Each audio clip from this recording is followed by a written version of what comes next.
யாரு ஓடுனது? உங்க அப்பா கைது செய்யும் பொழுதும் நீங்க ஓடுனீங்களே, அப்படியா ஓடணும்? நாங்க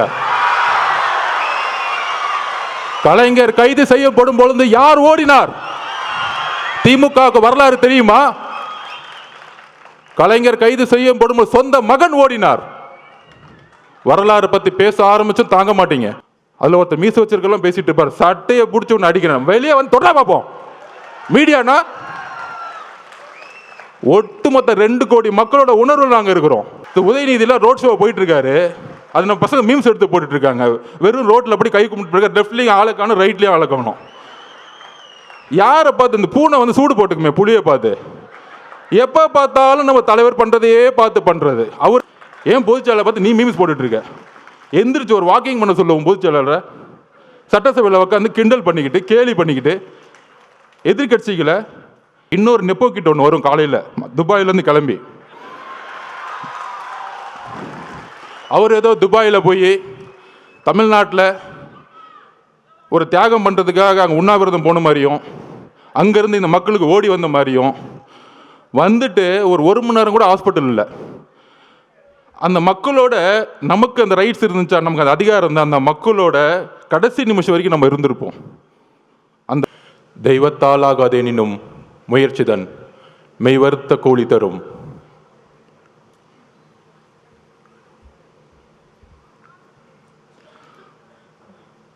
கழக பொருளாளர் திரு வெங்கட்ராமன் அவர்களே, இணை பொதுச் செயலாளர் திரு CTR நிர்மல்குமார் அவர்களே, கொள்கை பரப்பு பொதுச் செயலாளர் திரு அருண்ராஜ் அவர்களே, அண்ணன் பொதுச் செயலாளர் திரு ஆனந்த் அவர்களே, துணை பொதுச் செயலாளர், இந்த அவையை நடத்தி கொண்டிருக்கின்ற திரு ராஜ்மோகன் அவர்களே,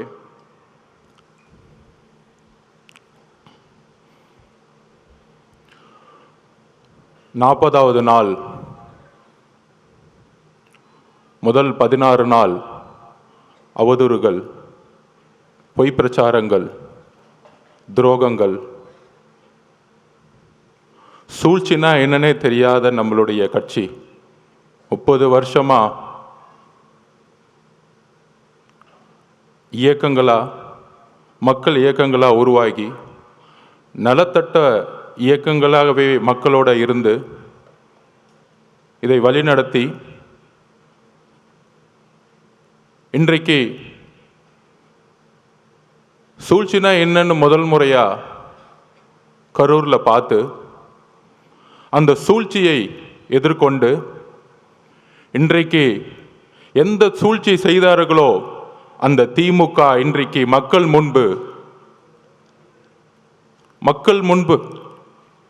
ஒரு குற்றவாளியாக ஆக்கப்பட்டு தமிழகத்தில் பேசி பேசி வளர்ந்த கட்சி திமுக இன்றைக்கு பொய்யை மட்டும், குற்றச்சாட்டுகளை மட்டும் நம்ம மேலே செலுத்தி நம்ம தலைவர் மேலே ஒரு பொய்யான பிரச்சாரங்களை உருவாக்கி, ஆனால் தன்னுடைய அமைதியின் மூலமாக தமிழகத்தில் முதல் முறையாக ஒரு மௌன புரட்சியை உருவாக்கி மக்கள் விரும்பும் முதல்வர் வேட்பாளராக 2026 இந்த சூழ்ச்சியை தூக்கி எறியக்கூடிய ஒரே தலைவர் எங்களுடைய தலைவர் அவர்களுக்கு வணக்கத்தை தெரிவித்து,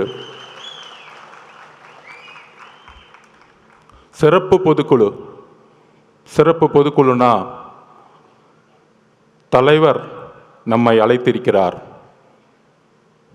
பொதுவாக எப்பொழுதும் பொதுக்குழுவை தலைவருடைய அனுமதியுடன் நம்மளுடைய பொதுச்செயலர் அண்ணன் அவர்கள் கூப்பிடுவார்.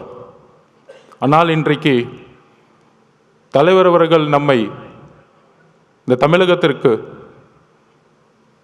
தாவைக்க முடங்கியது. தாவைக்கவுடைய மாவட்ட செயலாளர்கள் கைது செய்யப்பட்டார்கள், பொதுச் செயலாளர் ஓடிவிட்டார், நிர்மல்குமார் ஓடிவிட்டார்.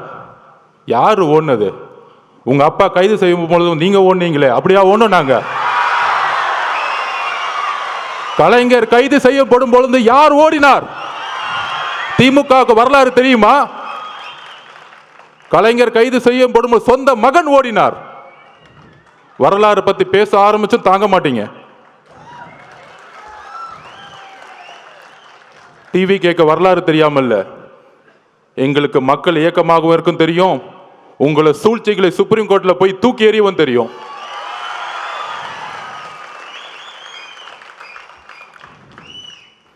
என்ன பண்ணிட்டோம்?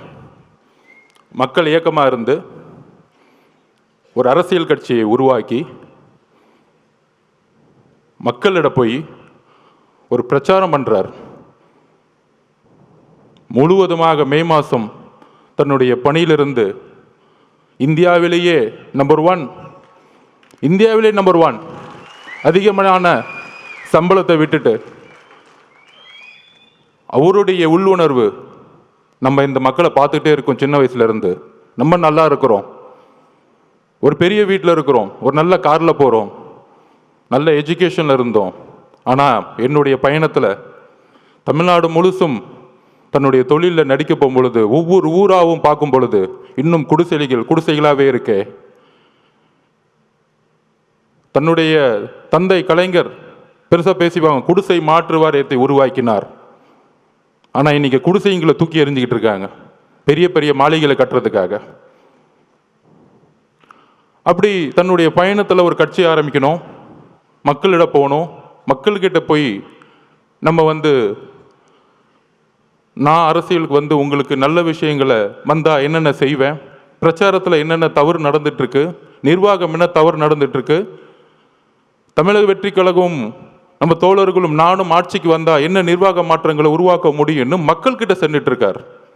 மதுரை மாநாட்டில் சொன்னார், நீங்கள்லாம் போய் ஒவ்வொரு வீடாக மக்களோட சப்போர்ட் கேட்குறீங்க, நான் ஆல்ரெடி வீட்டுக்குள்ளே போயிட்டு தான் மக்கள்கிட்ட வரேன். இது உண்மை, நான் பார்த்தேன் கண்படியா. நான் பாவ மன்னிப்பு கேட்டுக்கிறேன் இந்த திமுகவுக்கு 10 வருஷம் வேலை பண்ணதுக்காக. இந்த தமிழக மக்கள் முன்னாடி பாவ மன்னிப்பு கேட்டுக்கிறேன். ஏன்னா எதிர்கட்சியாக இருக்கும் பொழுது ரொம்ப நல்ல கட்சி, ரொம்ப நல்லவர்களாக தெரிஞ்சாங்க. ஏன் நம்ம தலைவரை எலெக்ஷன் டே அன்னைக்கு கருப்பு சிவப்பு சைக்கிளோட உங்களை ஆதரவு கொடுக்குறேன்னு சொன்னாரு. உங்களுக்கெல்லாம் நன்றி உணர்வு இல்லை? என்ன நன்றி இருக்கு? அரசியலில் ஒருத்தர் அழிக்கிறதுக்கு இவ்வளோ பெரிய குற்றச்சாட்டுகளா சொல்ல முடியும்? மதுரை மாநாடு முடிஞ்சவன தலைவர் சொன்னார், மக்களை சந்திக்க வரேன் அப்படின்னு. மக்களை சந்திக்க வரேன் மதுரை மாநாடு முடிஞ்சுன்னு சொல்லும்போது, எல்லா கட்சி தலைவர்கள் மாதிரி நம்மளும் ஒரு வண்டியை எடுத்துட்டு ஃபர்ஸ்ட் திருச்சி போகணும். யாருக்குமே தெரியாது நமக்கு இப்படி ஒரு கூட்டம் வருமா. திருச்சி ஏர்போர்ட்லேருந்து அந்த 7 கிலோமீட்டர் கடக்கிறதுக்குள்ள 6 மணி நேரம் முடங்கியது திருச்சி. எந்த தலைவருக்கு இது நடந்திருக்கு? எம்ஜிஆர்னு சொல்றாங்க, அப்ப நாங்க பிறக்கல. ஒவ்வொரு சீனியர் லீடர்ஸும் சொல்றாங்க, எம்ஜிஆர் இருக்கும்போது தான் இப்படி இருந்துச்சு, எம்ஜிஆர் இப்படி தான் இருக்கும்போது இருந்துச்சுன்னு. அடுத்து திருச்சி முடிஞ்சு அரியலூர் போனோம். அரியலூர் போறதுக்கே ஈவினிங் 4 மணி ஆயிடுச்சு. 4 மணிலேருந்து பெரம்பலூர்ல இருந்த மக்கள் 7 மணி நேரமா வெயிட் பண்ணிட்டு இருந்தாங்க, 70,000 பேர். அதுல முக்கியமா பெண்களும் குழந்தைகளும். அப்ப எஸ்பி சொன்னார், சார் 1 மணி ஆயிடுச்சு சார், இப்ப ஏதாச்சும் அசம்பாவிதம் ஆயிடும் போதுன்னு. துடிக்கிறார் தலைவர், நமக்காக 7 மணி நேரம் வெயிட் பண்றாங்களே, நம்ம போய் மூஞ்ச காமிச்சிட்டு வந்துடுவோமே. ஆனால் காவல்துறை அனுமதி இல்லை. வண்டியை லெஃப்ட்ல திரும்பிட்டு ஒரு கலங்கிய கண்ணோட பெரம்பலூர்லேருந்து கிளம்பினார். அவர் தான் எங்கள் தலைவர். நான் உண்மையை சொல்லணும், அரசியல் பேச்சு இல்லை, உணர்ச்சியான உண்மையை சொல்லணும். அதை முடிஞ்சு அடுத்தது திருவாரூர் போனோம். திருச்சியிலேருந்து கிளம்பி நாகப்பட்டினம் போனோம். நாகப்பட்டினத்தில் அப்பயே சொன்னார், நாங்கள் என்ன கேட்குறோம், ஒரு நல்ல இடம், மக்கள் வரும்போது அவர்களுக்கு ஒரு பாதுகாப்பு. என்ன மிரட்டணும்னு நினைச்சீங்கன்னா அதுக்கு எப்படி பதில் கொடுக்குன்னு தெரியும், ஆனால் மக்களோட பாதுகாப்புக்கு நீங்கள் தான் பொறுப்பு. நாகப்பட்டினத்தில் பேசினார். அந்த பேச்சு இன்னைக்கும் நீங்கள் எடுத்து பார்க்கலாம். அதை முடிஞ்சு திருவாரூர் வந்தார். 3 கிலோமீட்டருக்கு 3 மணி நேரம் ஆச்சு. உங்களுடைய தந்தை பிறந்த ஊர். பெரிய பெரிய கட்சி தலைவர்களை திருவாரூருக்குள்ள போக மாட்டாங்க. ஆனா இந்த 50 வருஷ வரலாற்றை உடைச்சாரு திருவாரூர்ல. என்ன பெரிய கட்சி கட்டமைப்பு! நீங்க பெரிய பெரிய அமைச்சர்கள் சொல்லக்கூடியவங்கலாம் என்ன பெரிய பெரிய இன்ஜினியரிங் காலேஜை கட்டிக்கிட்டு, பெரிய பெரிய மெடிக்கல் காலேஜை கட்டிக்கிட்டு 1000 கோடி ரூபாய் பணம் வச்சிருந்த பெரிய கட்டமைப்பா? மக்கள் அந்த கட்டமைப்பை தூக்கி எறிஞ்சிட்டாங்க. நீங்க உங்க முதலமைச்சர் வரதா இருந்தா நைட்டே போயிட்டு மகளிர் சுய உதவிக்குள்ள 10,000 பேர் காசு கொடுத்து கூட்டிட்டு வருவீங்க. உங்க துணை முதலமைச்சர் வந்தார்னா கோயம்புத்தூர்ல வந்தாருன்னா போக்குவரத்து துறையிலேருந்து பஸ்ஸை கூட்டிட்டு வந்து மக்களை கூட்டிட்டு வந்துட்டு இருக்கீங்க. நாங்கள் மக்களை அப்படி கூட்டிட்டு வந்தோமா? எங்க தலைவரை பார்க்க வரல. தலைவர் இன்னைக்கு தமிழகத்திற்கு ஒரே நம்பிக்கை, அன்போட மக்கள் வந்துகிட்டு இருக்காங்க. அதை கூட உங்களுக்கு புரியல. ஏடிஜிபி சொல்றாரு டேவிட்சன் சார், இல்ல அவங்க 10,000 பேர் தான் சொன்னாங்க. இப்ப மதி சார்கிட்ட கேட்டு பாருங்க, நிர்வாகிகள் 10,000 பேர் தான் சொல்ல முடியும் ஒரு கட்சி. மக்கள் எவ்வளவு பேர் வராங்கன்னு தெரியாது. உங்களுக்கு தெரியாது. திருவாரூர்ல எவ்வளவு கூட்டம் வந்துச்சு, நாகப்பட்டினத்துல எவ்வளவு கூட்டம் வந்துச்சு, திருச்சியில் எவ்வளவு கூட்டம் வந்துச்சு, அரியலூர்ல எவ்வளவு கூட்டம் வந்துச்சு உங்களுக்கு தெரியாது. தெரியலன்னா உள்துறை அமைச்சர் ரிசைன் பண்ணிட்டு போங்க. அப்புறம் ஏன் முதலமைச்சரா இருக்கீங்க? மக்களோட பாதுகாப்புக்கு உங்களுக்கு வந்து கொடுக்கறதுக்கு தைரியம் இல்லைன்னா ஏன் ரிசைன் பண்ணிட்டு போயிடுங்க. இப்பயே நாங்க 41 உறவுகளை இழந்திருக்கோம். எங்களுக்கு தெரியும் அந்த வழி. எங்களோட குடும்பம் ஒட்டுமொத்த மாவட்ட செயலாளர் மதி மேல தவறுன்னு சொன்னா அப்புறம் எதுக்கு முதலமைச்சர்னு ஒருத்தர் இருக்கீங்க? ஒரு இன்டெலிஜென்ஸ் எதுக்கு இருக்கு? ஆதவர்ஜன சாப்பிட்டாரா தூங்குறாரா பாக்குறதுக்கா, இல்ல தலைவர் வீட்டு விட்டு வெளியே வந்தாரா பாக்குறதுக்கா இன்டெலிஜென்ஸ் இருக்கு? ஒட்டுமொத்த காவல்துறையும் செயல் இழந்திருக்கு இன்னைக்கு. அதுல ஒருத்தர் நமக்கு அட்வைஸ் சொல்றாங்க, கரூர் வந்து மோசமான ஏரியான்னு உங்களுக்கு தெரியாதா? அந்த செந்தில் பாலாஜி வந்து ஒரு ரவுடி பையன் உங்களுக்கு தெரியாதா? 6 மாசம் இருங்கடா. யாரு ரவுடி, யாரு அதிகாரம் படுமோ தெரியும்டா உங்களுக்கு. யாருக்கிட்ட 30 நாள் அண்ணன் அமைதியா இருக்காருன்னு பார்த்துட்டு இருக்கீங்களா? அந்த எண்ணத்துக்கு நான் ஒரு பதில் சொல்றேன். நேத்து கோவை மாவட்டத்தில் நம்மளோட சகோதரி மிகப்பெரிய பாலியல் பலாத்காரத்துக்கு உட்படும் பொழுது தவறு நடந்துச்சுன்னு எல்லாம் போராட்டம் பண்றாங்க. கோயம்புத்தூர்ல போராட்டம் பண்றாங்க. அதுக்கு உடனே திமுக ஆதரவாளர்கள், அந்த பொண்ணு ஏன் 11 மணிக்கு அங்க போச்சு? அறிவு இல்லையாடா திமுக காரங்களுக்குலாம்? அறிவு இல்லை? நீங்க எல்லாம் பெண் குழந்தைங்க பெற்றிருக்கீங்களா இல்லையா? உங்களுக்கு அறிவு இருக்கா இல்லையா? பெண்ணும் ஆணும் எங்க வேணாலும் போகணுங்கிற சுதந்திரம் இருக்கக்கூடிய தமிழ்நாடு தலைவர் வந்த பிறகு மாத்து வர்றா. அந்த மாதிரி தான் திமுக வாடகை வாய்கள் நமக்கு வந்து அட்வைஸ் பண்றாங்க. ஏன் கரூர் போனாங்க? திருட்டு பசங்களை பத்தி பேசாம நம்ம அட்வைஸ் பண்ணிட்டு இருக்காங்க. என்ன அரசியல் இது? உங்களோட கேவலமான வார்த்தைகள் பேச தெரியுமா? நீங்க தலைவர் அதுக்கான பயிற்சி எங்களுக்கு கொடுத்ததில்லை. ஞாபகம் வச்சுக்கோங்க. புது அரசியலை உருவாக்க வந்திருக்கும். ஊழல் குடும்பத்தை தூக்கி எறிய வந்திருக்கும். எங்களுக்கு அரசியல் கற்றுக் கொடுக்காதீங்க. ஒட்டுமொத்த குடும்பமும் ஊழலை தவிர இன்னைக்கு எதுவுமே கிடையாது. என்ன எமோஷன்ஸ்! அன்னைக்கு அம்மா வந்திருக்காங்க, தலைவரோட அம்மா. 41 பேர் இறந்த பிறகு ஃபர்ஸ்ட் பெரிய குற்றச்சாட்டுகள் நம்ம வந்து பெரிய பெரிய அரசியல்வாதிகள்லாம் சொல்லுவாங்கல்ல, 2 நாளில் கடந்துட்டு போயிருக்கலாம். அதை ஏன் 30 நாள் வரைக்கும் அமைதியாக இருக்கீங்க? ஏன் உறவுகள், ஏன் குடும்பம், எங்க அம்மா எங்க அக்கா செத்தா நான் 30 நாள் வீட்டை தாண்டா இருப்பேன்? முட்டா பசங்களா? எங்க தலைவருக்கு, எங்க தலைவரோட அம்மாவுக்கு என்ன எமோஷன் இருக்கும்? ஐயோ எவ்வளோ பெரிய சம்பளம், நல்ல வசதியான வாழ்க்கை. இன்னைக்கு அதாவது இந்த பிரச்சனை நடந்த உடனே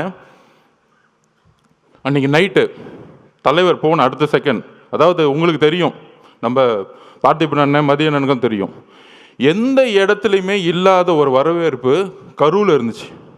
பார்த்திபன் கூட இருக்கார், மதிய சார் பார்க்குறோம். அந்த பாலத்துக்குள்ளே வரும் பொழுது அவ்வளோ போலீஸ் வந்து வரவேற்று ரோப் பிடிக்கிறாங்க. கரெக்டாக அந்த 2 கிலோமீட்டர் கூட்டிகிட்டு போயிட்டு அந்த இடத்துல பஸ்ஸை நிற்க வைக்கிறாங்க. பஸ்ஸை நிற்க வச்சு தலைவரை எந்திரிச்சு பேச சொல்கிறாங்க. காவல்துறை மேலே எங்களுக்கு நம்பிக்கை இல்லைன்னா சூழ்ச்சியே தெரியாத எங்கள் தலைவர் காவல்துறைக்கு நன்றி சொல்லுவாரா? நான் கேட்குறேன், காவல்துறைக்கு நன்றி சொல்லுவாரா? எங்களுக்கு சூழ்ச்சி தெரியல, நான் ஒத்துக்கிறேன். சூழ்ச்சியாக இருக்கிறது தான் அனுபவ அரசியலா? உண்மையில அந்த அனுபவ அரசியல் எங்களுக்கு வேண்டாம். நாங்கள் உண்மையாகவே இருந்துட்டு போகிறோம் மக்கள்கிட்ட. என் தலைவர் அப்படிதான், இங்கே இருக்க ஒவ்வொருத்தரும் அப்படிதான். நல்லது செஞ்சு மட்டும்தான் இந்த கட்சிக்கு வந்திருக்கோம். ரவுடித்தனம் பண்ணி 1000 கோடி ரூபா காசு அடித்து வெளியில் ஒன்று பேசுறது, டிவியில் ஒன்று பேசுறது, உடனே முதலமைச்சர் அந்த அடுத்த நாள் 2 நாள் கழிச்சு, அதாவது அன்னைக்கு நைட்டு நடந்துச்சுன்னு தெரியும், நானும் பொதுச்செயலாளர் நிர்மல்குமார் எல்லாரும் போயிட்டு கரூருக்கு வெளியே நிற்கிறோம். தலைவர் போன அடுத்த செகண்ட் உங்களுக்கு தெரிஞ்சிருக்கும், மதியானம் தெரிஞ்சிருக்கும், மிகப்பெரிய லத்திச்சாச்சு அடிக்கிறாங்க. போகிற இடம் திவிகாவுடைய துண்டு போட்ட இடம் அடின்னு அடித்தாங்க. இது தெரியுமா ஊடகங்களுக்கு? இல்லை ஊடகங்கள் தெரிஞ்ச வாய் தெரிஞ்சு பேச மாட்டாங்க. என்ன அட்டின்னா மரண அடி. ஒருத்தரும் டிவிக்கோடைய துண்டோ சட்டையோ இல்லை ஒரு நீங்கள் இளைஞராக இருந்தீங்கன்னா அந்த கருவிலே நிற்க முடியாது. நாங்கள் வெளியே வந்துட்டு பார்டரில் நிற்கிறோம்.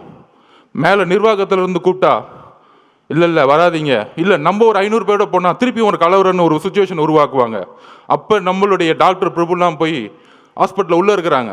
அங்கேருந்து நாங்கள் ஃபோன் பண்ணி கேட்டுட்ருக்கோம், என்ன ஆச்சு, எத்தனை பேர் இறந்துட்டாங்களா? அங்கேருந்து தகவல் வருது, பெரிய பெரிய ஜட்ஜஸ் இன்னைக்கு போட்டிருக்காங்க, கரூரில் மெடிக்கல் ஹாஸ்பிட்டலில் சரியான உபகரணங்களே கிடையாதுன்னு ரிப்போர்ட் வருது. ஏன் பக்கத்தில் ப்ரைவேட் ஹாஸ்பிட்டல்லாம் சேர்க்கலை? அப்போ தாவேக்க கட்சிக்காரங்க ஹாஸ்பிட்டல் பக்கமே வரக்கூடாது, அங்கேயே வெளியேறுங்க. இவங்கெல்லாம் ஓட்டாங்க, தலைவர் ஓட்டார். யாரா ஓடுனது? வந்தால் நீங்கள் என்ன பண்ணுவீங்கன்னு எங்களுக்கு தெரியாது. 75 வருஷம் கழிச்சு உங்களுக்கு சூழ்ச்சி என்னன்னு தெரியாது. எம்ஜிஆரையும் ஜெயலலிதாவையும் சூழ்ச்சி பண்ணி என்ன பண்ணீங்கன்னு எங்களுக்கு தெரியாது. இதே மாதிரி தான் 97 கோர்ட் ஆர்டர் வாங்கி ஜெயலலிதா அரெஸ்ட் பண்ணிட்டாங்க. அப்போ என்ன தெரியுமா வந்து ஆர்குமெண்ட்டு, பேச்சுவார்த்தை அரசியல் விட்டே போயிடுமா? இவங்களுக்கு எப்படின்னா இந்த ஒரு குடும்பம் மட்டும்தான் அடுத்த 100 வருஷத்துக்கு வேற யார் ஏற்று வந்தாலும் தூக்கி எறிஞ்சிருது. இன்னைக்கு பெரிய பெரிய பார்த்தீங்கன்னா 30 நாள் தெரியும், பெரிய பெரிய சினிமா ஸ்டார்ஸ் உலக நாயகங்களுக்கெல்லாம் போய் ரெட் ஜெயினில் சைன் போட்டு சினிமாவுக்கு போயிட்டாங்க. எங்கள் தலைவர் நினச்சிருந்தா இதே ரெட் ஜெயினில் 500 கூட சம்பளம் வாங்கிட்டு என்னமோ பண்ணுங்கன்னு சொல்லிட்டு போயிருப்பார். ஏன்னா தூக்கி எறிக்கு தானே வந்திருக்காரு உங்களை, அந்த கோவம் தானே உங்களுக்கு. யாருமே எத்து கேட்கக்கூடாது. நான் சொன்னோம்ல, பிறப்பார்வத்தில் முதலமைச்சர் வரக்கூடாது. என்ன பிரச்சனைனா அதான் நெப்போ கிட்ஸ். இந்த நேபாளத்தில் புரட்சி வந்து யார் யாரெல்லாம் வந்து நெப்போ கிட்ஸ், அதாவது வாரிசுகள் அடிப்படையில் வந்தாங்கன்னா அவங்களுடைய வேலையை என்னென்னா யாருமே ஏற்று வரக்கூடாது அரசியலில். ஒரே குடும்பம் இருந்துட்டு போகணும். எதிர்த்து வந்தாங்கன்னா எல்லா சூழ்ச்சிகளும் பண்ணுவாங்க. அன்றைக்கி நைட்டு சூழ்ச்சி பாருங்கள், நம்மளாம் வெளியே போயாச்சு, திமுக காரங்களை மட்டும் வந்தாங்களாம். அதில் ஃபஸ்ட்டு செந்தில் பாலாஜி வந்துட்டார், ஸ்ட்ரெயிட்டாக ஷூட்டிங் கேமரா எடுத்துகிட்டு வந்துட்டார், பக்கா ஷூட்டிங்கு. அதுக்கு அடுத்தது வந்தார் பாருங்க மகேஷ் பொய்யாமொழி. மக்கள் எங்கே உண்மை தெரிஞ்சிச்சுன்னா இந்த 2 பேரை பார்த்தே உண்மையை கண்டுபிடிச்சிட்டாங்க. அன்றைக்கி எங்கள் தலைவர் மேலே நைட்டு ஃபுல்லாக விமர்சனம், அவர் ஓட்டார் அப்படின்னு. அந்த 2 பேர் கேமரா வேணுங்கன்னே கொண்டு வந்து வர வச்சு, அங்கே நில்லுங்க, கேமரா நில்லுங்க, நாங்கள் 2 பேர் நிற்கிறோம். ஒருத்தன் அப்படியே கையை பிடிச்சி நெளிகிறான், சாரி தப்பாக பேசாதீங்க, ஒருமையில் பேசிட்டு நெளிகிறாரு. அடுத்தது நம்ம மகேஷ் பொய்யாமொழி. அதாவதுங்க நமக்கு வந்து ஒரு வீட்டில், இப்போ எங்கள் அம்மாவை நான் சின்ன வயசில் இறந்துட்டேன். நம்ம உறவுகள் அம்மாவும் அக்காவும் குட்டி குழந்தைங்க இருக்கும்போது முதல் வாய் வார்த்தையே வராது. நாங்கள் அப்படிதான் நிற்கிறோம் எல்லாருமே. பொதுச்செயலாளர் என்னன்னு தெரியாமல் அப்படியே மயங்கி நிலையில் நிற்கிறார் பொதுச்செயலாளர். நாங்கள் அப்படியே நிற்கிறோம். இதுக்கப்புறம் அரசியல், நம்ம மேலே குற்றச்சாட்டுகள் எதுவுமே அடுத்த 48 மணி நேரத்துக்கு எங்களுக்கு எதுவுமே தெரியல. அதுக்கப்புறம் தான் என்ன நடக்குதுன்னு டிவியில் பார்க்க ஆரம்பிக்கிறோம். இதுதான் உள்வுணர்வு. அப்போ தலைவருடைய உணர்வு எப்படி இருக்கும்? அமைதியாக போய். தலைவரோட அம்மாவோட உணர்வு எப்படி இருக்கும்? ஐயோ, இந்த முரசொலியில் இவங்க பண்ணுற உண்மை என்னன்னு தெரியும். முதலமைச்சர் என்ன பண்ணார்? அடுத்த 2 நாள் கழித்து இதில் வந்து எந்த கட்சி தலைவரும் தன்னுடைய கட்சியை வந்து இறக்குறதுக்கெல்லாம் நினைக்க மாட்டாங்க சொன்னாரா இல்லையா? நல்ல புள்ள மாதிரி. ஆனால் முரசொலியில் சொல்கிறாங்க, தாவேக்கா கொல்லும் நீதி வெல்லும், 41 உயிர்களை கொன்ற விஜய். இப்போ தெரியுதா திமுகவுடைய நிலைப்பாடு என்னன்னு தெரியுதா? இதே முரசொலியில். அப்போ இவங்களோட நோக்கம் என்ன? 77க்கு அப்புறம் எம்ஜிஆரை ட்ரை பண்ணாங்க, அம்மா ஜெயலலிதா மடத்தை ட்ரை பண்ணாங்க. அதுக்கப்புறம் யார் இவங்களை எதுக்கு வந்தாலும் ஏன் காமராஜரே பொய்யா சொல்லி தூக்கி எறிஞ்சாங்க. ஆனால் அந்த சூழ்ச்சியை ரொம்ப அமைதியாக இருந்து, இது அரசியல் சாணக்கியத்தில் தன்னுடைய உண்மை உணர்வு, அந்த மக்கள்கிட்ட இருக்கிற உணர்வு, அந்த என்ன உணர்வுனா, தலைவருடைய அம்மா என்ன நினைப்பாங்க, ஐயோ குழந்தைக்கு இப்படி ஆயிடுச்சே, இப்படி பொய் சொல்கிறாங்களே, சூழ்ச்சி பண்ணுறாங்க அப்படின்னு சொல்லும் பொழுது இதே உணர்வை தான் அவருடைய அமைதி தமிழ்நாட்டிற்கு ஒட்டுமொத்த தாய் குலமும் ஒரே மாதிரி நினைச்சிருக்காங்க. தலைவரோட அம்மா மட்டும் அப்படி நினைக்கல, அதனால தான் இவங்க மாட்டிக்கிட்டாங்க. அன்னைக்கு நைட் இவர் நடிக்க அந்த பிரச்சனையிலையும் கண்டிஷனை ஃபாலோ பண்ணுங்கன்னா ஆக்டிங் போட. ஆனால் நீங்கள் இதில் மகேஷ் பொய்யாமொழி மட்டும் பார்த்துருப்பீங்க. இன்னொரு நெப்போ கிட்ட ஒன்று வரும் காலையில் துபாயிலேருந்து கிளம்பி. அவர் ஏதோ துபாயில் போய் தமிழ்நாட்டில் ஒரு தியாகம் பண்ணுறதுக்காக அங்கே உண்ணாவிரதம் போன மாதிரியும், அங்கேருந்து இந்த மக்களுக்கு ஓடி வந்த மாதிரியும் வந்துட்டு ஒரு மணி நேரம் கூட ஹாஸ்பிட்டல் இல்லை. அந்த மக்களோட நமக்கு அந்த ரைட்ஸ் இருந்துச்சா, நமக்கு அந்த அதிகாரம் இருந்தால் அந்த மக்களோட கடைசி நிமிஷம் வரைக்கும் நம்ம இருந்திருப்போம். அந்த அந்த உயிரை எடுத்து கொண்டு போய் சமாதானம் பண்ணுற வரைக்கும், சமாதி கொடுக்குற வரைக்கும் இருந்திருப்போம். அப்படி ஒரு மணி நேரம் வந்துட்டு கடைசியில் ஒரு பேட்டி, ஏங்க இந்த தப்புலாம் பண்ண அவரை போய் ஏங்க கொஸ்டின் கேட்கல, தாவேக தலைவரை பார்த்து கொஸ்டின் கேளுங்க. இப்போ புரியுதா? பாவம் முதலமைச்சருக்கு உடம்பு சரியில்லை, அவருக்கு என்ன நடக்குதுன்னே தெரியாது. ஒரு பேப்பர் கொடுத்தா படிப்பார். சட்டசபையில் பாருங்கள், எதிர்க்கட்சி தலைவர் 2 மணி நேரம் பேசுவார். ஆனால் எதிர்க்கட்சி தலைவர் பேசுகிறத காமிக்கவே மாட்டாங்க வீடியோவில். டக்குன்னு ஒரு குறிப்பு வரும், ஒரு 5 நிமிஷம் பேசுவார். அவர் 2 மணி நேரம் கத்திட்டு இருப்பார், 5 நிமிஷம் மட்டும் லைவ் வரும். எதுக்கு எடுத்தாலும் பிஜேபியோட உறவு பண்ணிட்டாருன்னு அவங்களும் முடிச்சிருவாங்க. அந்த கட்சி அப்படியே முடிச்சுட்டாங்க, முடிஞ்சிச்சு. இப்போ அதிமுக பற்றி அவங்களுக்கு எந்த பயமும் கிடையாது. ஏன்னா ஒரே நெரேட்டிவ், 19, 16, 19, 21, 24 ஜெயிச்சுட்டே இருந்துட்டாங்க. ஆனால் ஜெயிக்க முடியாத ஒரே ஆள் யார்? நம்ம தலைவர். அவர் என்னப்பா பண்ணுறது? இஸ்லாமிய சமூகமும் சரி, கிறிஸ்தவ சமூகமும் சரி, பெண்களும் சரி, இளைஞர்களும் சரி, அவர் பிரச்சாரம் போகும்போது எல்லா கூட்டமாக வராது. அது எப்படி நிப்பாட்டுறது? இவ்வளோதான் இவங்களோட நெரேட்டிவ், இவ்வளோதான் இவங்க சிந்தனை. அப்போ என்ன பண்ணணும்? அவர்கிட்ட என்ன பலம் இருக்குது? பெரிய பொருளாதார பலம் இருக்கா? இல்லை. சரி, இவர் மிரட்ட முடியுமா? உன் குடும்பத்தை அதை பண்ணிடுவேன், இதை பண்ணிடுவேன். மிரட்ட முடியாது. பெரிய பெரிய நடிகர்கள்லாம் இன்றைக்கி மிரட்டி ரெட் ஜெயினில் சைன் போட வச்சுட்டாங்க. உங்களுக்கு யாருன்னு தெரியும், அவங்க பேரை சொல்ல வேணாம். அவங்க இப்போ நமக்கு எதிராக பேசிக்கிட்டு இருக்காங்க. 5 வருஷத்துக்கு முன்னாடி மாற்றம் அப்படின்னு சொன்னவங்களாம் இப்போ இந்த பக்கம் போய், ஐயா நீ தான் ஏன் எனக்கு சைனை போடு, நான் ஒரு படத்தை நடிக்கிறேன்னு படத்துக்கு போயிட்டாங்க. அன்னைக்கு எப்படி நைட்டு நடித்தாங்களோ, வாழ்க்கை முழுசும் நடித்து நம்பர் 1 ஆனவருக்கு நடிக்கவே தெரியாதவங்க வந்து நடித்தாங்கன்னா இவருக்கு தெரியாதா தலைவருக்கு? அப்படி அன்றைக்கி நைட்டு மாட்டி முதலமைச்சர் அப்படி வந்து அடுத்த நாள் அறிக்கை, முதலமைச்சர் மட்டும் இல்லை, ஹோம் செக்ரட்டரி கோர்ட்டில் கேஸ் ஃபைல் பண்ணுறாங்க. கோர்ட்டில் கேஸ் ஃபைல் பண்ணி எக்ஸ்பார்ட்டி ஆர்டர். தாவேக்கே கிடையாது, யாருமே கிடையாது, திமுகவே கேஸ் போடுமா, திமுகவுடைய அரசு வக்கீலே ஆர்குமெண்ட் பண்ணுவாராம். அதுக்கப்புறம் நான் எதுவும் சொல்ல முடியாது, ஒரு ஜட்ஜ்மெண்ட் வருது. அன்னைக்கு தலைவர் கூப்பிட்டார் இமீடியட்டா, தோழர்களே இவங்களுடைய சதி சூழ்ச்சி, கரூருடைய சூழ்ச்சிகள் நம்ம ஒட்டுமொத்த கட்சியும் அழிக்கிறதுக்கான வேலையை செய்ய ஆரம்பிச்சிட்டாங்க. அதில் துரைமுருகன் பேசுகிறார், யார்? கட்சியோட பொதுச் செயலாளர். 1 நம்பர் கமிஷன் விசாரிக்கும், விசாரிச்சுட்டு உண்மை இருந்தால் தலைவர் விஜய் மேலே வந்து நடவடிக்கை எடுப்போம், நாங்கள் அதுக்கெல்லாம் பயப்பட மாட்டோம். இவங்க சூழ்ச்சி எங்கே வந்துச்சுன்னு பார்த்தீங்களா? இவங்களே கமிஷன் போடுவாங்களாம், இவங்களே காவல்துறையை போட்டு விசாரிப்பாங்களாம், திருடனும் அவனே, உள்ளே வச்சுக்கிறன்னு அவனே நியாயம் வருவானாம். இதுதான் இவங்க பஞ்சாயத்து. அதிகாரம் மமதை. அப்போ தான் சொன்னார், ஒரே ஒரு மீட்டிங், சுப்ரீம் கோர்ட் போங்க, நம்ம நியாயம் ஜெயிக்கும்னு சொன்னார். ஃபர்ஸ்ட் நம்பிக்கை கொடுத்தது அவர் தான். இந்த சும்மா சொல்றாங்க பாருங்க, இவர் ஆலோசனை கொடுக்குறாரு, அவ்வளோ ஆலோசனை கிடைக்கிறாரு, எல்லாத்தையும் பார்த்து தான் வந்திருக்காரு. அவருக்கு எந்த ஆலோசனையும் தேவையில்லை. அவர் சொன்னா செய்யறதுக்கு இங்க இருக்கவங்க எல்லாரும் இருக்கிறோம், 1.5 கோடி பேர் இருக்கும் சொல்ற செய்யறதுக்கு. எங்களுக்கு அவரை பத்தி உங்களுக்கு தெரியாது, அதிகமாக பேச மாட்டார். தலைவர் விஜய் அவர்கள் தான் செயல்.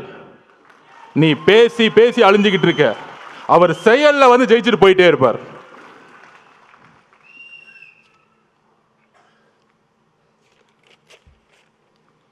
அதாவது இந்த கரூர் இன்சிடென்ட், கரூருக்கு முன் கரூருக்கு அப்புறம்னு சொல்லலாம். இந்த 41 குடும்பத்தையும் தலைவர் இங்கே வந்து பார்த்தாரு. ஏன் பார்த்தாரு?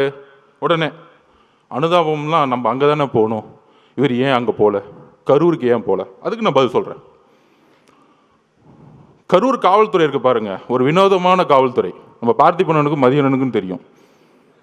8 நாளுக்கு முன்னாடியே 9 நாளுக்கு முன்னாடியே மனுவை கொடுக்குறாங்க. அது நம்ம தவறு தான் ஒத்துக்கலாம், ஏன்னா நம்ம காவல்துறையை நம்பணும்ல, அதுதான் நம்மளுடைய மிகப்பெரிய தவறு.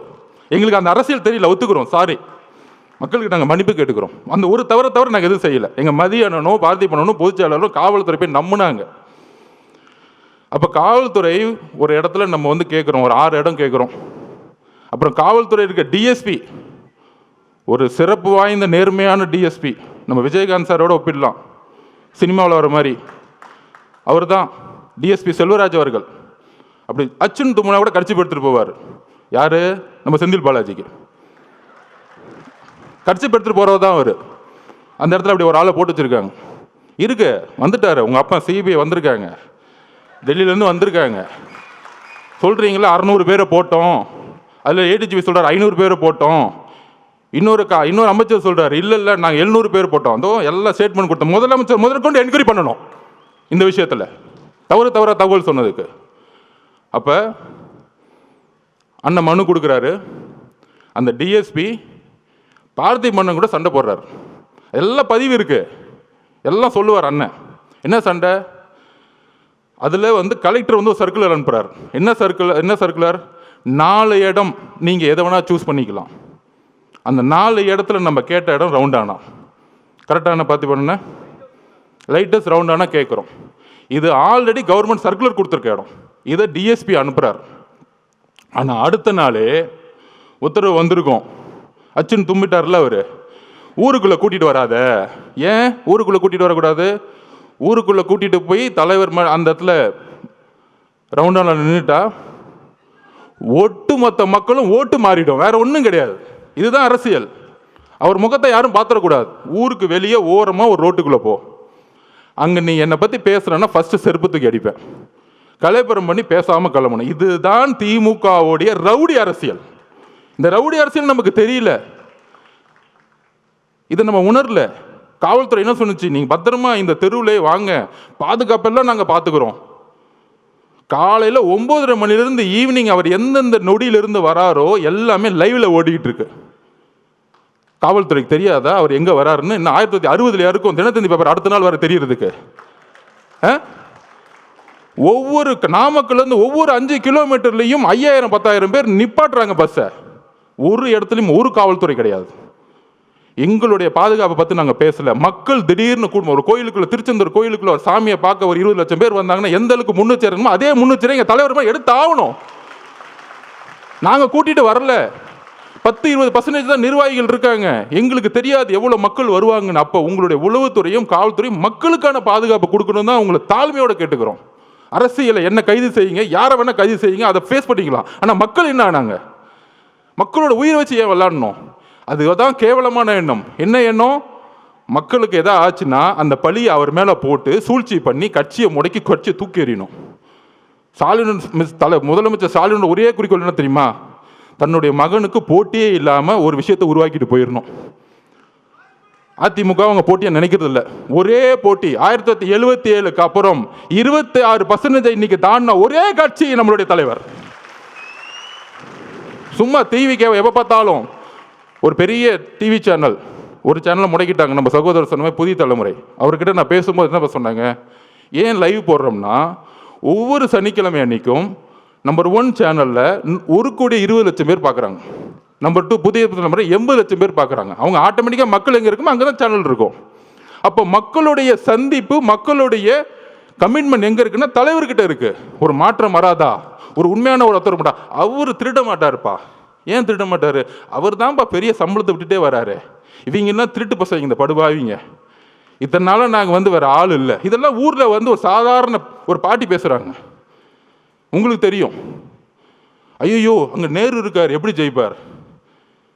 2011 உன் நேருலேருந்து எல்லாம் தூக்கி எறிஞ்சாங்க மக்கள். என்ன பேசிட்டு இருக்கீங்க? என்ன அரசியல் எங்களுக்கு தெரியாது. ஐகுமோரில் ஒரு பெரிய மினிஸ்டர் தூக்கி எறிஞ்சாங்க, ஒரு சைக்கிள் கடைக்கார வச்சு ஜெயிச்சாங்க. அதுதான் தமிழக வெற்றி கழகம். நீ உன் கட்டமைப்புலாம் தூக்கி எறிவார். உன் பொதுச்செயலில் தூங்க முடியாமல் எந்திரிக்காம, அதுக்கு ஏன் பொதுச்செயலர் எவ்வளோ மேட்ரு? ஏன் பொதுச்செயலை பார்த்து நீ மீம்ஸ் போட்டுட்டு இருக்க? எந்திரிச்சு ஒரு வாக்கிங் பண்ண சொல்ல உன் பொதுச்செயலரை.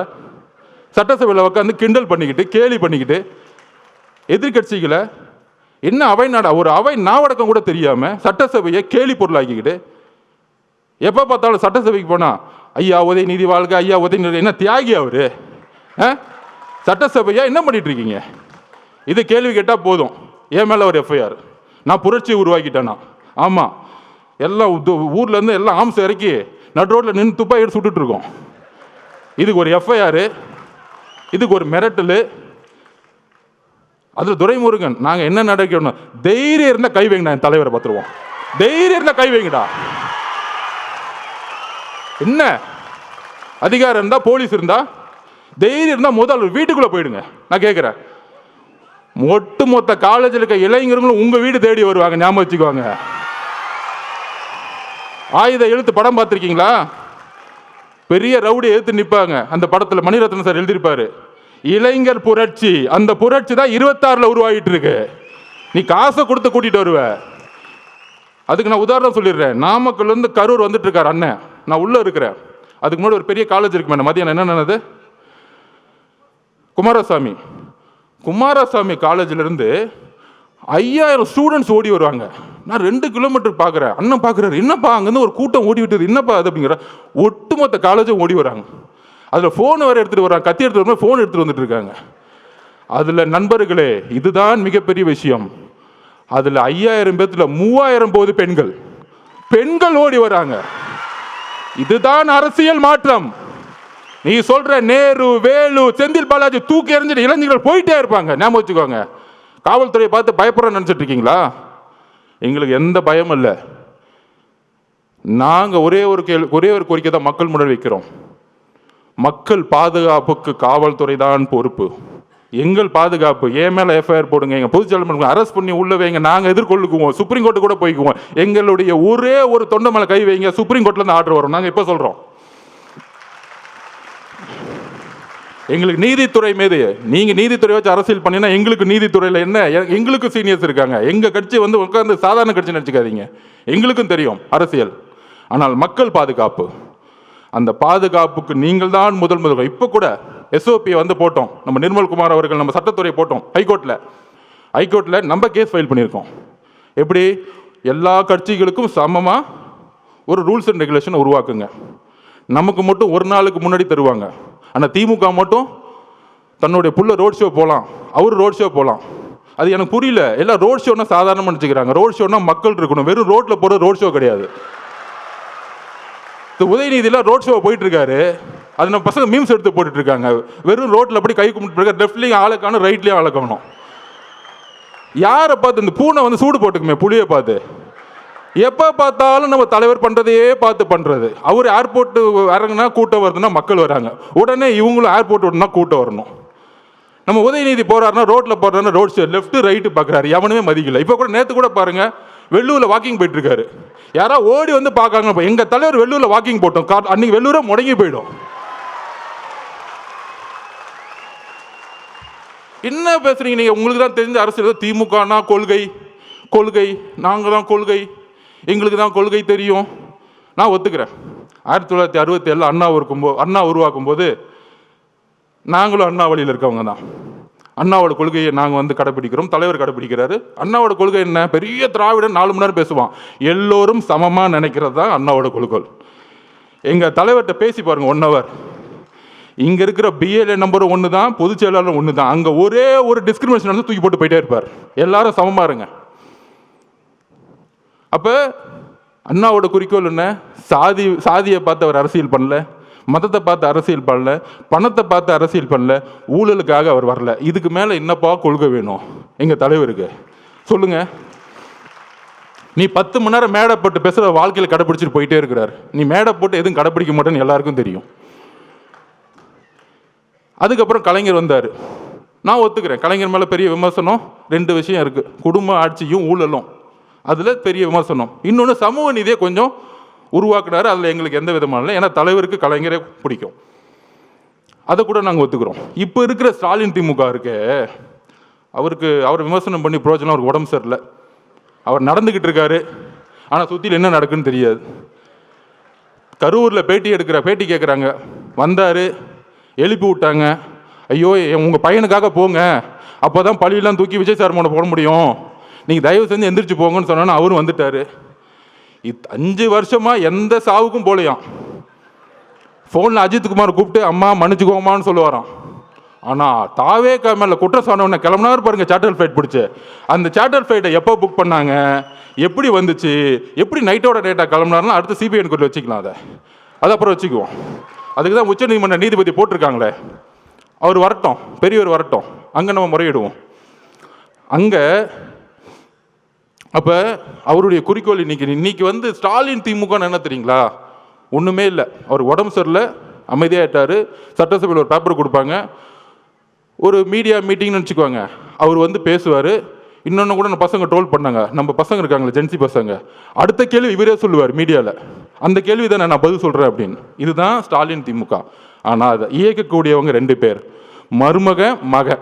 எனக்கு அங்கே தெரியும் என்ன சிஸ்டம்னு எனக்கு தெரியும். நான் அடிக்க முடியும். உன் டிஎன்ஏ எனக்கு தெரியும், என்ன தப்பு பண்ணுவீங்கன்னு எனக்கு தெரியும். எம்ஜிஆருக்கு அப்புறம் அந்த கட்சியை தெரிஞ்ச ஒரு ஆள் நான் தான். உங்கள் டிஎன்ஏ, உங்கள் துரோகம் எல்லாம் எங்களுக்கு தெரியும். அப்போ அண்ணங்கிட்ட அப்பயே சொன்னானே இதெல்லாம் பண்ணுவாங்க, இந்த சூழ்ச்சிக்கெல்லாம் பண்ணுவாங்க சுப்ரீம் கோர்ட்டு, நீங்கள் சொன்ன உடனே போயிடலான்னு. 16வது நாள் அமைதியாயிட்டோம். இன்னைக்கு ஸ்டாலின் சாரோடைய திமுக மருமக. மகன் ஒரு லெவலில் இருப்பார், மருமகன் சீஃப் செக்ரட்டரி. தாவேக்காவை எப்படி அழிக்கணும், இதுதான் அஜெண்டா. அதுக்கு தான் பெண்ணு 20 கோடி. அந்த 27லிருந்து அந்த கோர்ட், சுப்ரீம் கோர்ட் ஓப்பன் ஆகிற டைம் 8 நாள். ஒன்று லீகல் ஃபைட், மீடியா நம்ம திறக்கவே முடியாது, எல்லாரும் கைது, மாவட்ட செயலர் கைது, எல்லாரும் ஓட விடு. அன்னைக்கு காலில் நிர்மல்குமார் அவர்கள் உயர் நீதிமன்றத்தில் போய் மென்ஷன் பண்ணார். இன்னைக்கு 28ஆம் தேதி சண்டே மார்னிங் அறிவு சார் எல்லாரும் போய் ஐயா உயர் நீதிமன்றத்தில் போய் ஐயா தப்பு நடந்திருக்கு, போஸ்ட்மார்ட்டம் அவசரமாக பண்ணிக்கிட்டு இருக்காங்கன்னு ஒரு மனுவை கொடுக்குறாரு. அவர்கிட்ட பேசுகிறார் நிர்மல்குமார் அவர்கள். காலங்காலத்தில் நாங்களே தலைவர்கிட்ட சொல்லிட்டு அண்ணா தப்பு நடக்குதுன்னு நம்ம. ஆனால் அன்றைக்கி அந்த கேஸ் எடுக்கலை. உயர்நீதிமன்றம் வெக்கேஷன் கோர்ட்டில் ஆயிடுச்சு. எல்லா தகவலையும் சொன்னோம். அந்த ஒரு வாரம் நீதித்துறைக்கும் போக முடியல, மீடியாக்கிட்டையும் போக முடியல. ஏன் மீடியாட்ட போக கூட அவங்க மட்டும்தான் பேசுறது கேட்கணுமா? அதில் ஒருத்தர் மீச வச்சிருக்கலாம் பேசிட்டு இருப்பார், சட்டையை பிடிச்சி ஒன்று அடிக்கிறேன், வெளியே தொடர பார்ப்போம். மீடியானா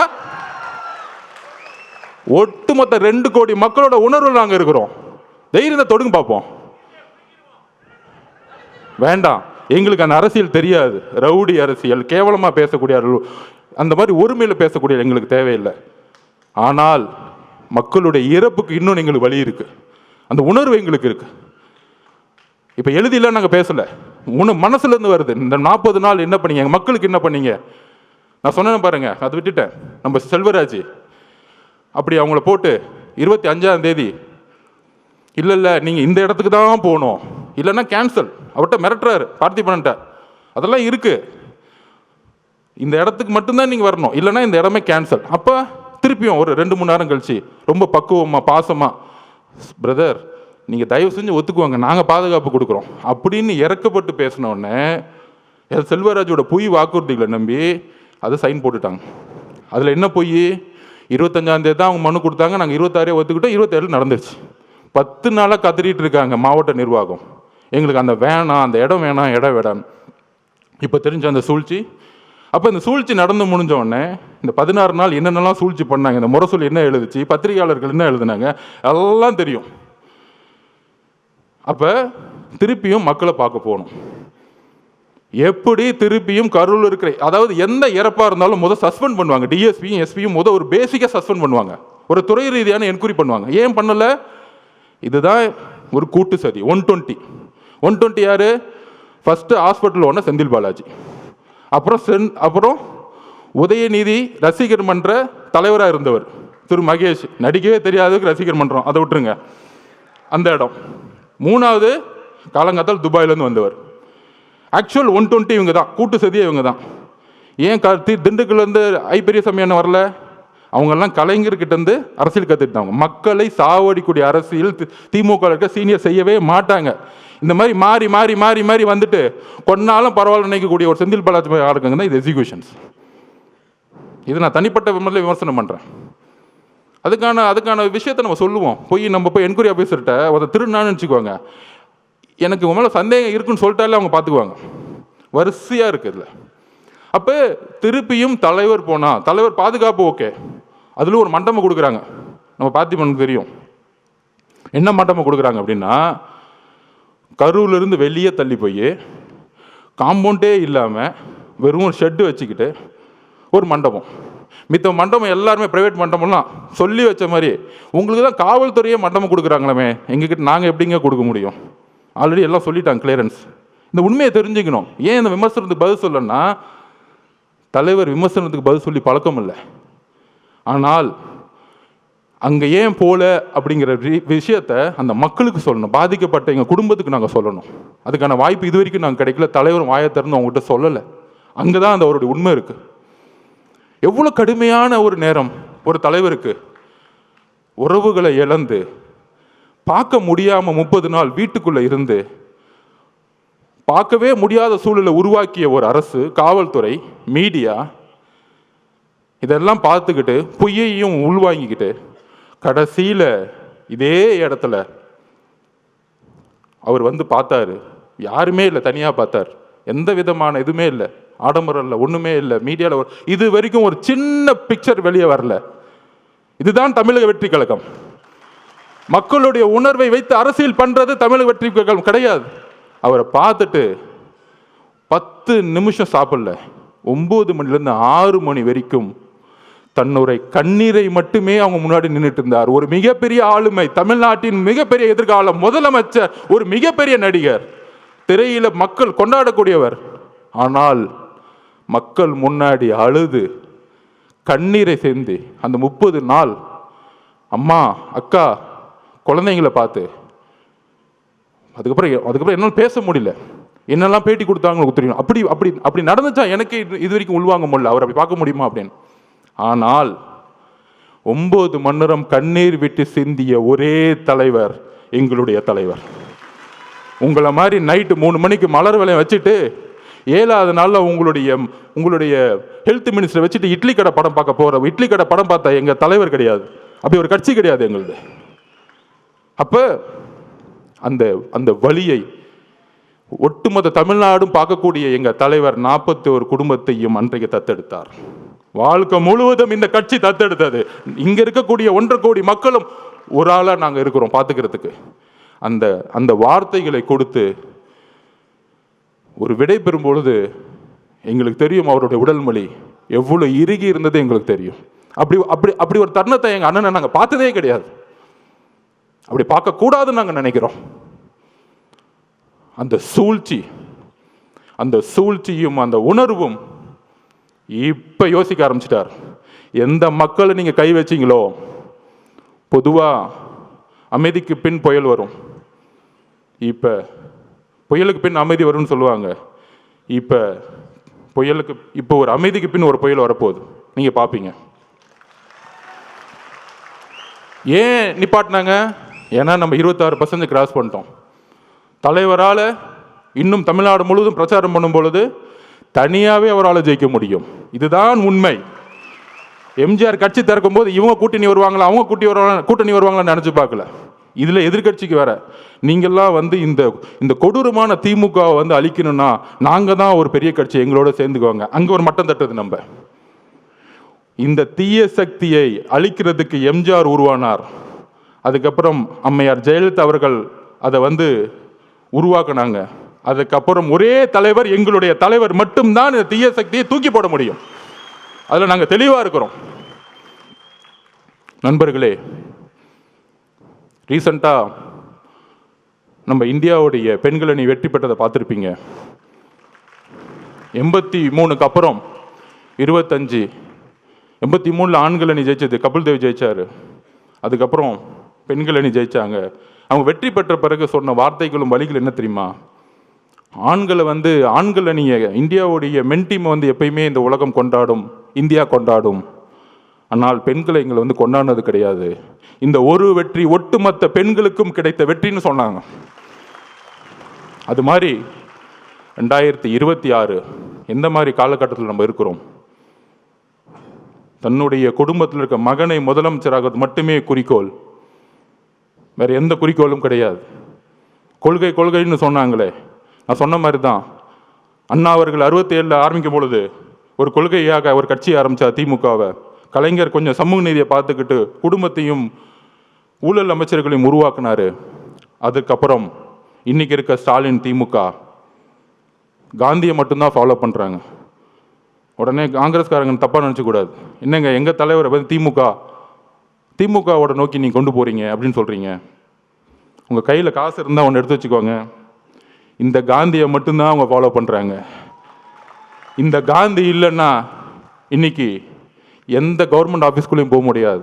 நம்ம செந்தில் பாலாஜி அவர்களை திட்டுவோம், நேரு அவர்களை திட்டுவோம், பெரியசாமி அவர்களை திட்டுவோம், இந்த அமைச்சர்களை திட்டிக்கிட்டு இருப்போம். ஆனால் ஒட்டுமொத்த பணமும் ஒரு குடும்பத்துக்கு போய் மொத்தமாக சேர்ந்துக்கிட்டு இருக்கு. இதுதான் அவங்களுடைய அரசியல்.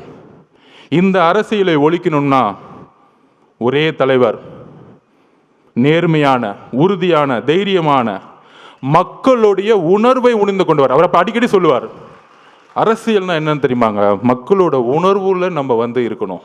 இன்னைக்கு மக்கள்கிட்ட உணர்வுக்கு அப்பாற்பட்டு இருக்கிறவங்க தான் இன்னைக்கு இருக்க தலைவர்கள். அதனால தான் நைட்டு மலர் வளையம் வைக்கிறது, அடுத்த நாள் கிளம்பிடுறது, 3வது நாள் ஒரு தலைவரை குற்றச்சாட்டு சொல்றது, அவங்களுடைய பொதுச் செயலர் எப்படி அரெஸ்ட் பண்ணலான்னு தேடுறது. இதுதான் அரசியல். இந்த அரசியலுக்கு அப்பாற்பட்டு நம்மளுடைய வெற்றி, டிவிகேவுடைய வெற்றி எப்படி இருக்கணும்னா, ஊழல் மட்டும் இல்லை. இன்னைக்கு தஞ்சாவூரில் ஒரு விவசாயி நெல்லை உற்பத்தி பண்ணுறதுக்கு 4 மாதம் சாகுறாங்க. ஆனால் அந்த நெல்லை கொள்முதல் பண்ணுறதுக்கு ஒரு ஊழல். தலைவர் அதை திருவாரூரில் சொன்னார். அதுதான் இப்போ நடந்துச்சு. இந்த மாதிரி ஒவ்வொரு ஊரில் போய் நடக்கக்கூடிய ஊழல்களை சொல்லக்கூடிய, அதை போய் மக்கள்கிட்ட சேர்க்கக்கூடிய ஒரே தலைவர் நம்மளுடைய தலைவர்.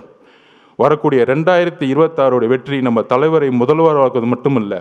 அவர் ஏதோ முதலமைச்சர் ஆகணும், ஒரு பதவி வெறி இருக்குது, அதிகார வெறி இருக்குது, கிடையாது. ஒரு விவசாயிக்கு குறைந்தபட்ச கூலியை உருவாக்க வேண்டும். இன்னைக்கு நம்ம பேசிட்டு இருக்க நேரத்தில் மெரினா பீச்சில் தூய்மை பணியாளர்கள் போராட்டம் பண்ணிட்டு இருக்காங்க. ஆனால் இந்த முதல்வரும் துணை முதல்வர் என்ன பண்ணாங்கன்னா, அப்போ போராட்டம் நடந்துட்டு இருக்கும்போது அந்த குழு நம்மளை பார்த்தாங்க. போராட்டம் அவங்க கூலிக்காக போராட்டம் பண்ணிட்டு இருக்காங்க. இவங்க கூலி படமே பார்த்துட்டு இருக்காங்க. இப்போ தெரியுதா உணர்வு? தூய்மை பணியாளர்கள் கூலி கேட்டு போராட்டம் பண்ணிட்டு இருக்கும்போது கூலி படத்துக்கு ரிவ்யூ பண்ணிட்டு இருக்காங்க. இதுதான் உணர்வற்ற அரசியல். தமிழக வெற்றி கழகத்தில் இருக்க தோழர்களும் தலைவர்களும் கட்சிகளும் உணர்வுடன் மக்களோடு இருக்கிறோம். விவசாயிக்கு பிரச்சனைனா அதை மாற்றணும்னு சொல்லிட்டு நம்ம ஒரு அதிகாரத்துக்கு வரணும்னு நினைக்கிறோம். அந்த அதிகாரம் மக்களுக்கானதாக இருக்கட்டும், அந்த அதிகாரம் சமூக நீதிக்காக இருக்கட்டும், அந்த அதிகாரம் மத சார்பின்மைக்காக இருக்கட்டும், அந்த அதிகாரம் ஊழலுக்கு எதிரானதாக இருக்கட்டும். வரக்கூடிய அரசு இளைஞர்களுக்காகவும் பெண்களுக்காகவும் பெண்கள் பாதுகாப்பு அரசாக நம்ம தலைவர் கொடுப்பார் என்ற உறுதியோடு உங்களுடன் பயணிக்கிறேன். நன்றி, வணக்கம்.